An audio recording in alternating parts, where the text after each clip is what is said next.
नीतीश ने जेडीयू का फैसला नीतीश के जेडीयू का फैसला जल्द होगा एनडीए छोड़ने का, एनडीए गठबंधन छोड़ने का।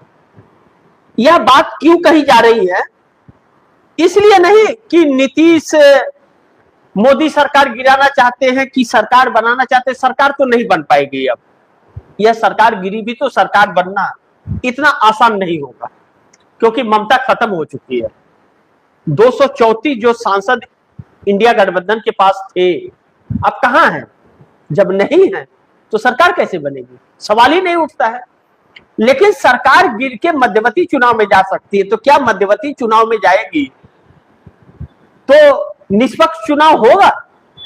क्योंकि कार्यवाहक प्रधानमंत्री के रूप में तो नरेंद्र मोदी ही रहेंगे, और नरेंद्र मोदी के साथ चुनाव आयोग है, ब्यूरोक्रेसी है, न्यायपालिका है, राष्ट्रपति है, सब कुछ है।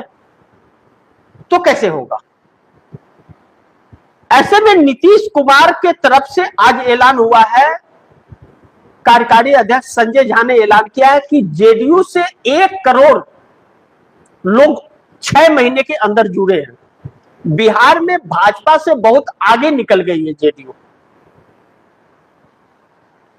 जेडीयू का कार्यकर्ता ज्यादा हो गया भाजपा से। ऐसे में आने वाले 6 महीने में 1 करोड़ का लक्ष्य और है जेडीयू का। अब ऐसे में नीतीश कुमार के बड़े नेता और नरेंद्र मोदी के मंत्रालय में मंत्री, कैबिनेट मंत्री ललन सिंह, जो मछली पालन मंत्री है, उन्होंने जो बयान 2 दिन पीछे जाइए तो दिया था उन्होंने कि भारतीय जनता पार्टी गलतफहमी में न रहे, हमारे समर्थन से बिहार और केंद्र दोनों में सरकार चल रही है। इस बात को भूले ना, नहीं तो भारी पड़ जाएगा।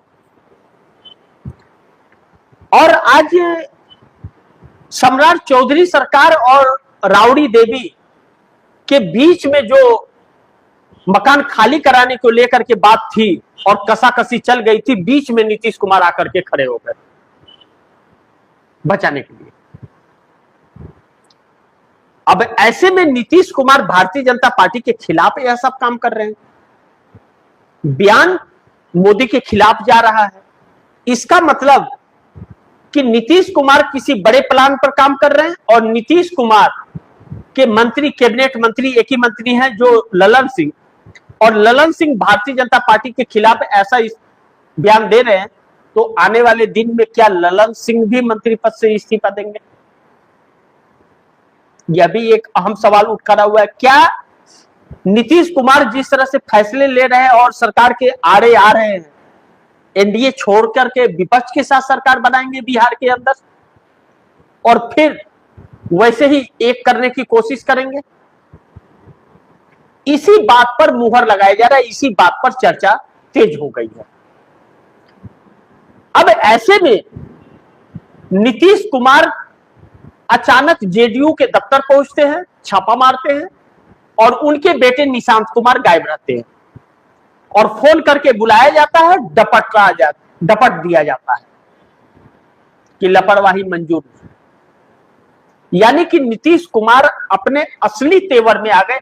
लगता ही नहीं है कि नीतीश कुमार रिटायर हो गए हैं जिस तेवर में बात कर रहे हैं।